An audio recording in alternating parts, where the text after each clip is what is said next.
이번에 리뷰해볼 제품은 제나이저 신제품 HD620S입니다. HD620S는 제나이저가 야심차게 선보이는 새로운 밀폐형 헤드폰입니다. 제나이저에서는 HD620S를 밀폐형 HD600이라고도 부르며 홍보에 힘을 주고 있습니다. HD620S의 가격도 국내 49만 9천원으로 HD600에 맞췄고요. HD600은 1990년대에 출시된 다이나믹 드라이버 헤드폰으로 출시 당시부터 지금까지 30년이 넘는 세월 동안 레퍼런스 헤드폰의 대명사로 불리는 제나이저의 전설적인 헤드폰이죠. 제가 제일 좋아하는 헤드폰도 HD600인데 이게 밀폐형 버전으로 나왔다? 이건 못 참죠. 바로 질러보았습니다. 요즘 제나이저 제품들 패키징이 많이 다운그레이드 되었는데요. HD620S도 패키징이 저렴한 느낌이네요. 저렴인 모델에 넣어주던 파우치 하나 더 넣어주네요. HD620S는 이름은 6시리즈지만 5시리즈의 실시를 사용하는데요. 그래서 디자인이 고급스러운 맛은 없습니다. 딱 HD560S를 밀폐형으로 만든 것 같은 모양새입니다.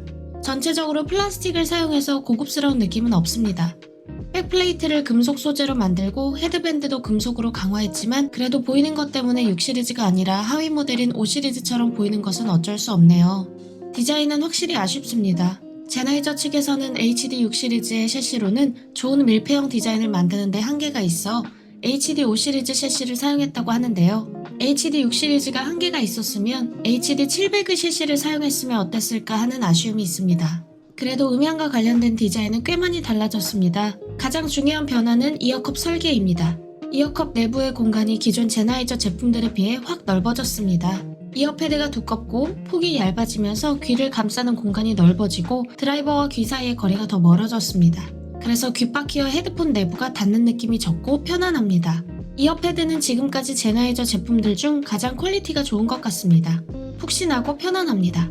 드라이버 전면은 거의 다 오픈되어 있는데 기존 제나이저 제품들이 전면 댐퍼로 드라이버를 가려 고음을 다듬던 것과는 다른 방식을 채용했습니다. 내부를 열어보면 제나이저가 꾸준히 사용해오는 38mm 구경의 다이나믹 드라이버가 보입니다. 드라이버 후면에 댐퍼가 붙어있지 않은 것이 특징입니다. 백플레이트 내부에는 흡음재를 발라 하우징 내부 반사음을 제어했습니다. HD620S는 스피커처럼 하우징 내부를 활용한 건데요. 이런 방식으로는 튜닝하기가 상당히 까다로웠을 텐데 신기합니다. 어쿠스틱 튜닝의 내부 하우징을 사용하는 만큼 기밀성을 유지해 일관된 사운드를 만들기 위해 연결부도 에바 테이프와 글루건 등으로 마감되어 있네요. 자, 그래서 HD620S의 소리는 어떨까요? 결론부터 말하자면 HD620S는 밀폐형 헤드폰치곤 좋은 사운드를 들려주지만 HD600에 견줄 만큼의 완성도는 아닙니다. 우선 HD600과의 비교는 나중에 하고 HD620S의 소리 자체만 먼저 보면 HD620S는 하만 타겟을 의식한 사운드로 튜닝되어 있습니다.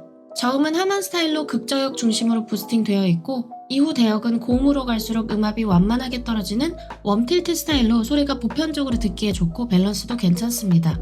밀폐형 헤드폰답게 극저음까지 잘 나와주는 저음 성능이 좋고 넓은 고음 대역폭도 좋습니다. 하지만 밀폐형 헤드폰 특유의 내부 공진과 정제파로 인한 주파수 응답의 기복과 딥피크가 단점입니다. 우선 지적할 만한 부분은 500Hz의 범프인데요. 너무 과하게 부스팅되어 있진 않지만 조금은 박시하고 둔탁하게 느껴집니다. 또 4kHz 대역의 딥은 매우 좁아서 청감상 두드러지는 부분은 아니지만 가끔 묘하게 어색하게 느껴지기도 합니다. 한편 제가 느낀 HD620S의 매력 포인트 중 최고는 바로 음장감입니다. 밀폐형임에도 음장감이 꽤 좋습니다. 드라이버가 경사지게 배치되어 있고 귀와의 거리도 멀어서 형성되는 음장감이 넓게 느껴집니다. 물론 밀폐형 구조의 한계는 있지만 밀폐형 중에서는 공간 표현이 탑급이네요. 이런 음장감 덕분에 듣는 재미와 몰입감이 좋습니다. 이머시브 사운드라는 설명이 딱 맞습니다. 그럼 이제 HD600과 비교를 해보죠. HD600과 비교했을 때 HD620S는 장단점이 명확합니다. HD620S는 극저음 표현에서 강점이 있습니다. 1990년대에 이미 헤드폰 기술의 완성을 보여준 HD600에 딱 하나 한계가 있다면 바로 극저음입니다. 극저음이 나쁘진 않지만 요즘 최신 고급 헤드폰들과 비교하면 극저음 롤오프가 두드러집니다. HD620S는 극저음 대역폭 확보가 쉬운 밀폐형 헤드폰인 만큼 저음 재생 성능만큼은 HD600을 앞섭니다. 하지만 그 이외에는 어느 하나 대역에서도 HD600을 이기지 못합니다. 특히 HD600의 가장 큰 강점인 매끄러운 중음, 고음 주파수 응답과 이로 인한 자연스러운 소리를 HD620S는 따라오지 못합니다. 사실 이 점은 HD600의 후속 기종인 HD660S와 HD660S2 그리고 HD490 프로 역시 마찬가지인데요. HD620S는 이 HD6 시리즈 신형들 중에서도 밀폐형의 한계로 인해 차이가 더 크게 느껴지는 편입니다. 참고로 HD600의 명성은 소리 외에도 유지 보수가 쉽다는 점 역시 한몫했는데요. 아쉽게도 HD620S는 이어패드 외의 스페어 파츠를 별도 판매하지 않는다고 합니다.